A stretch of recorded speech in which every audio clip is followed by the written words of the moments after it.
Une large partie du pays en vigilance jaune aux orages ce mercredi. Et cette question que vous êtes nombreux à vous poser, feront-ils encore des dégâts? Ils semblent être de plus en plus violents avec des grêlons de plus en plus gros, eux aussi. Mais est-ce vraiment le cas? Nous avons demandé à des spécialistes qui collectent des données depuis 30 ans partout en France. Et vous allez voir que le constat est clair. Pierre Corieux et Damien Blondeau. Ces derniers mois, de nombreux habitants partout en France ont filmé ces puissants orages de grêle. Oh là là, mon Dieu! Des dégâts impressionnants, provoqués par ces énormes grêlons, de plus en plus gros, selon certains.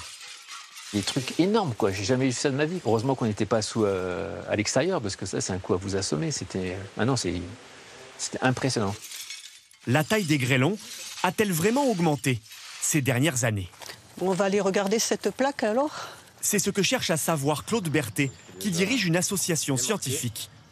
Pour cela, elle utilise depuis 30 ans un dispositif unique en France. Ça s'appelle une plaque de grêlimètre. Et à chaque fois qu'il y a une chute de grêle, nos observateurs récupèrent cette plaque qui a été impactée. 1000 plaques comme celle-ci sont installées partout en France. Allez, on va aller voir ce que ça donne. Et analysées ici, dans les Hautes-Pyrénées.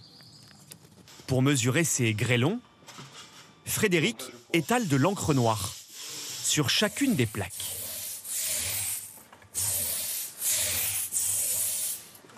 Et voilà.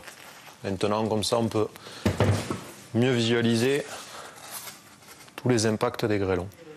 Ce jour-là, un membre de l'association lui a envoyé une autre plaque, presque entièrement détruite. Pour tout dire, je crois que c'est la pire que j'ai jamais vue. À ce point, pas de noir. Je pense, oui, honnêtement, que c'est la pire que j'ai eu à analyser. Ouais. Là, on a vraiment des gros grêlons et en très grosse quantité. C'est des dégâts qu'il y a eu. Mais alors, qu'est-ce qu'un gros grêlon? À partir d'1 centimètre de diamètre, il cause des dégâts sur les cultures. Plus de 2 cm sur les voitures. Au-delà de 4 cm, il peut briser les toits des habitations. Et enfin, il présente un réel danger pour l'homme à partir de 8 cm. Frédéric et Claude analysent chaque plaque grâce à un logiciel. Ces données, collectées depuis 30 ans, ont permis d'établir un premier constat pour l'avenir. Ce qu'on a pu voir, c'est qu'a priori, dans les chutes de grêle du futur, dans un futur plus chaud, on aura peut-être moins de petits grêlons, mais plus de gros grêlons. Et donc plus de dégâts. Et donc plus de dégâts, et notamment des dégâts aux infrastructures. Comment l'expliquer? Si les températures au sol sont de plus en plus élevées, cela crée des courants ascendants plus chauds et plus puissants.